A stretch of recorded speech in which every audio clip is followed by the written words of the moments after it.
Le représentant de l'Assemblée nationale à la Haute Cour constitutionnelle pourrait ne pas être des députés. Leurs élections se dérouleront le dernier jour de la session à Timbazaz. Une révision de la pression fiscale qui passera de 10,7% à 11,6% fera rentrer dans les caisses du Trésor une recette additionnelle de 270,8 milliards d'ariars. La loi de finances rectificative prévoit que toutes les catégories du secteur de l'emploi vont devoir payer des impôts sur les revenus.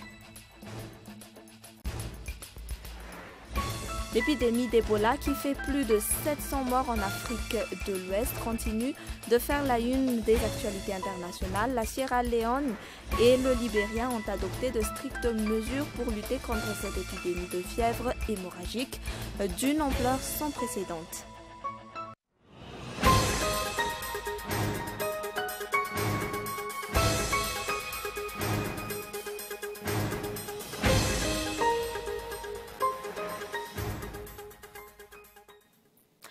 Bonsoir à tous, ravi de vous retrouver pour ce nouveau journal de Cool TV. À la une de l'actualité ce jour, le représentant de l'Assemblée nationale à la Haute Cour constitutionnelle pourrait ne pas être des députés, affirme ce jour le juriste Honoré Rakoutoumane. 2 sur les 9 membres de cette cour seront élus par les députés. Le canevas des profils a été dressé ce jour à Timbazaz. Ejnijina Labari. Le comité ad hoc chargé de regrouper les candidatures pour les 2 sièges à la HCC a été établi ce jour. Ce comité ad hoc présentera aux élus de Timbazaz les critères d'éligibilité à ces postes dès mardi. Malman Liaoussou, premier rapporteur de la Chambre basse, explique que les élections se dérouleront le dernier jour de la session. Pour sa part, Honoré Rakoutoumane explique que ces représentants des députés à l'Assemblée nationale pourront ne pas être des députés. Principe, mais l'Assemblée nationale est libre de déterminer les critères, les termes de référence, mais il faut que ce soit vraiment quelqu'un qui connaît bien le droit. Autrement dit, c'est quelqu'un qui saurait en réalité opérer un contrôle de constitutionnalité, c'est-à-dire si une loi, ou bien une loi organique, ou voire une convention internationale, la ratification, respecte la Constitution. Parce que la Constitution est au sommet de la hiérarchie des normes juridiques et cette hiérarchie des normes juridiques fait partie d'un des éléments de l'état de droit. À titre de rappel, 9 membres doivent constituer la Haute Cour constitutionnelle. Les 3 représentants proposés par le président de la République, les 2 élus par le Conseil supérieur de la magistrature sont actuellement en place. Il reste donc les noms venant de l'Assemblée nationale et des sénateurs pour que cette cour soit complète. Les États-Unis effacent l'ardoise sur le putsch de 2009 et acceptent Madagascar dans le cercle des États vertueux. Le président Radouan Armapian s'envole pour Washington, officiellement invité pour le premier sommet États-Unis-Afrique. Quand pour chacun des 47 chefs d'État conviés, un tête-à-tête du président de Madagascar avec Barack Obama est hautement improbable. Le président Radouan Armapian participera du 5 au 6 août prochain à Washington au premier sommet États-Unis-Afrique de l'histoire américaine. L'invitation formalise la reconnaissance du nouveau régime malgache. Un tête-à-tête du président Radouan Armapian avec Barack Obama est des plus improbables au vu du nombre des chefs d'État invités au sommet. L'événement s'inscrit d'ailleurs dans la volonté américaine de se tourner plus vers l'Afrique. L'Afrique qui ne représente que moins de 1% des investissements américains dans le monde. Madagascar pourrait profiter du sommet pour se chercher un créneau et de futures niches financières. Des opérateurs membres du gouvernement, dont le ministre de l'économie et du plan, le général Erlin Troavé-Loarson, font partie de la délégation présidentielle. Une révision de la pression fiscale qui passera de 10,7% à 11,6% fera rentrer dans les caisses du Trésor une recette additionnelle de 270,8 milliards d'ariars. Tout le monde va payer. La loi de finances rectificative prévoit que toutes les catégories du secteur de l'emploi vont devoir payer des impôts sur les revenus. Reportage. L'élargissement de l'assiette fiscale passera par l'élargissement de l'assiette de l'impôt. Le secteur informel, qui ne paye pas d'impôt jusque-là, attire particulièrement l'attention de l'État. Il sera, selon la loi de finances rectificative, sujet à une formalisation afin d'être assujetti. Tout comme les artistes d'ailleurs, rares seront donc ceux qui échapperont à l'impôt sur le revenu. En effet, si auparavant les salaires de moins de 250 000 arrières étaient exempts d'impôts, la loi de finances rectificative en a décidé autrement. Quel que soit le niveau du salaire, l'État retiendra 20% du salaire imposable. Lors de sa visite à Madagascar au mois de juin dernier, Min Zhu, directeur général adjoint du Fonds monétaire international, a recommandé une révision à la hausse de la pression fiscale, tout en suggérant un échelonnage. Donc il y a des possibilités de rationaliser ces lois fiscales en revisant le code, en simplifiant les codes et en taxant plus les riches pour ne pas être les plus riches, pardon, pour ne pas avoir plus de pression sur les pauvres. Une politique de retaxation est également prévue. Les poussins d'un jour paieront une taxe à la valeur ajoutée de 20%. Une taxation en matière de droits d'accise est prévue pour les véhicules à moteur d'occasion. En tout, cet effort va permettre à l'État de faire une recette additionnelle de 270,8 milliards d'arières. Les recettes fiscales intérieures augmenteront de 124,5 milliards d'arières et les recettes douanières de 146,3 milliards d'arières. La majorité des emprunts, quelle que soit leur source, visent à financer des besoins de base, une situation courante mais qui n'est pourtant pas favorable à l'économie. C'est ce qui ressort du résultat des enquêtes menées par l'Instat, divulguées ce jour. La première enquête effectuée à partir d'appels téléphoniques est menée auprès de 2000 personnes à travers tout le pays. Hilda Asunzo. La culture financière n'est pas encore bien assise à Madagascar.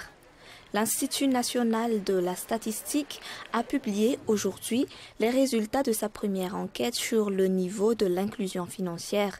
C'est la première enquête effectuée par téléphone.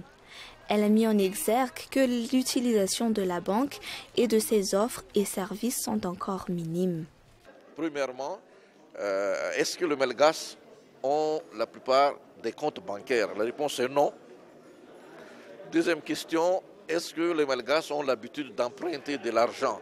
La réponse est oui, mais auprès de la famille. Est-ce que les Malgaches, quand ils font des emprunts, c'est pour investir? La réponse est encore non. La plupart du temps, c'est pour la consommation finale. 3,5% des Malgaches ont recours aux banques pour les emprunts.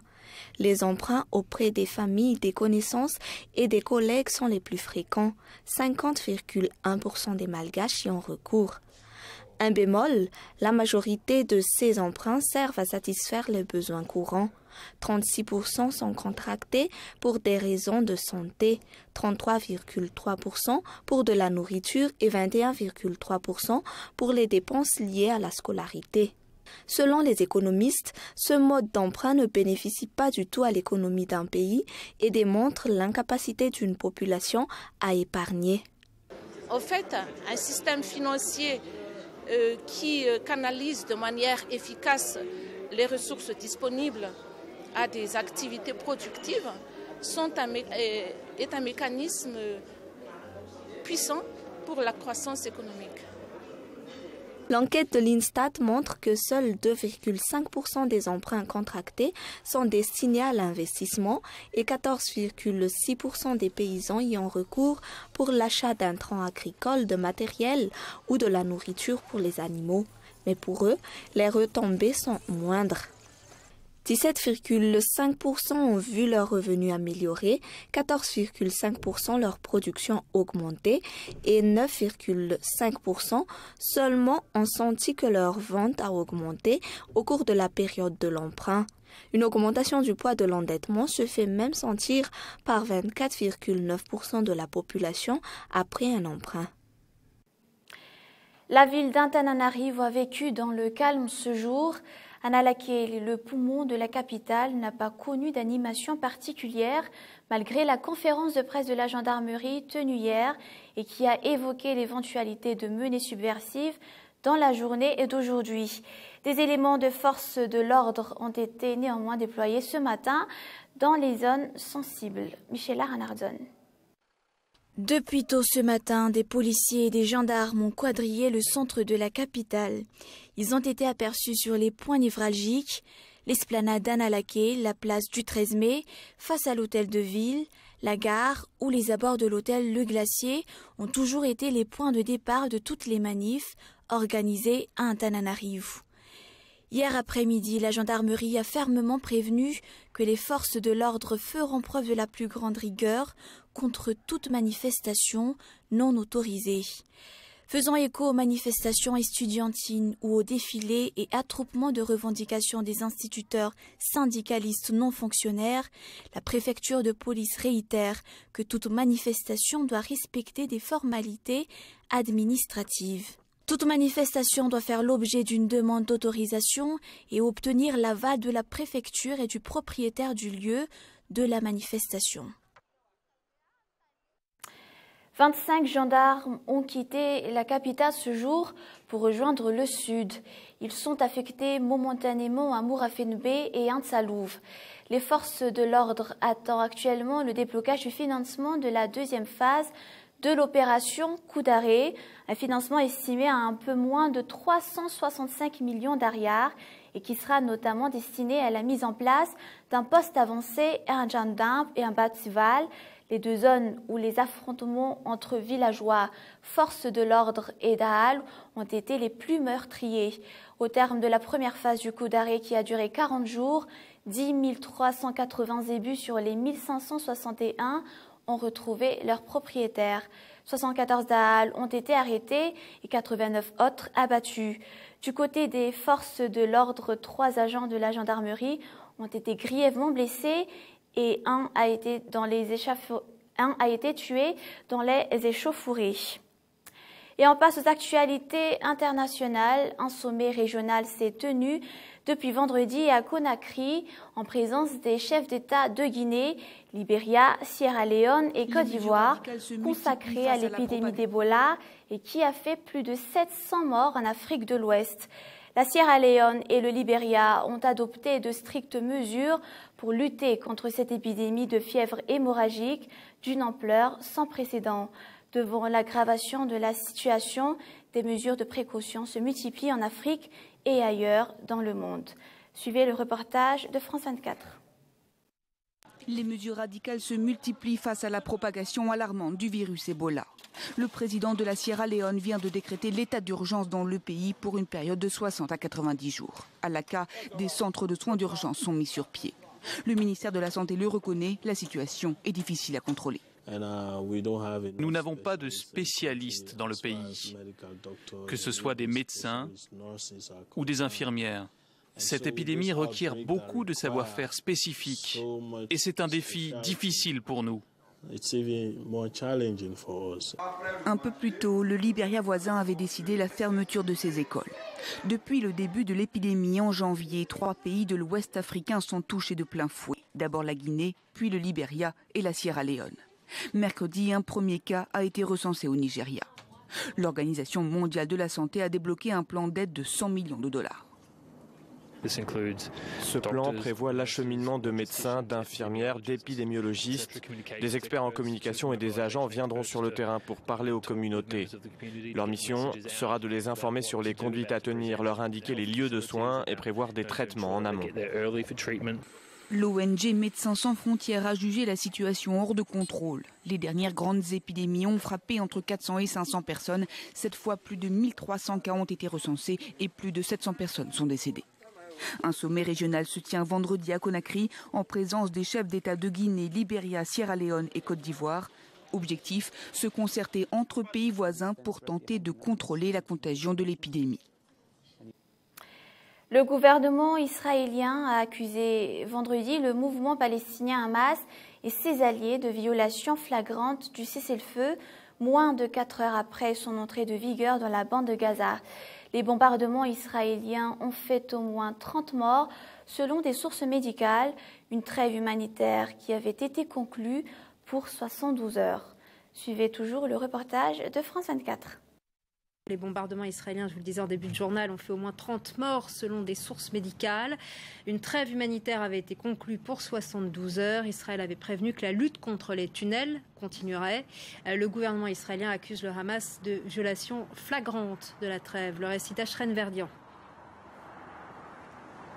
Il n'aura duré que quelques heures à peine. Le cessez-le-feu entre Israël et les activistes palestiniens est déjà rompu. Peu après son établissement ce matin, les violences ont repris des deux côtés.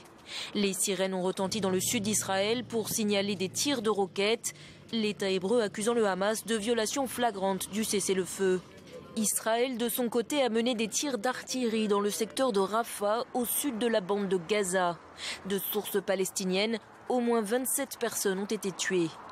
Israël reste aussi déterminé à détruire tous les tunnels creusés sous sa frontière avec la bande de Gaza, comme en témoignent ces images diffusées ce jeudi matin par Tsahal.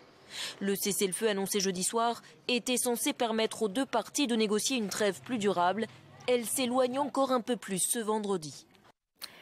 Le monde du journalisme à Madagascar, la fameuse loi sur la cybercriminalité, ce seront les principaux thèmes de l'émission de débat Mikuluevch de Inka Darakut Manatsu de ce soir, juste après ce journal. Évidemment, il accueillera des journalistes dans ce débat. Restez donc sur Cool TV, ce sera à partir de 21h. Et puis juste après Mikuluevch, il y a deux films concoctés spécialement pour vous. Un film dramatique intitulé Heaven for Real et un film de frisson, Hunter, avec Victor Gerber. Et c'est ainsi que se termine ce journal. Merci à vous tous de votre fidélité. Prochain rendez-vous demain à 20h30. Très belle soirée et à demain.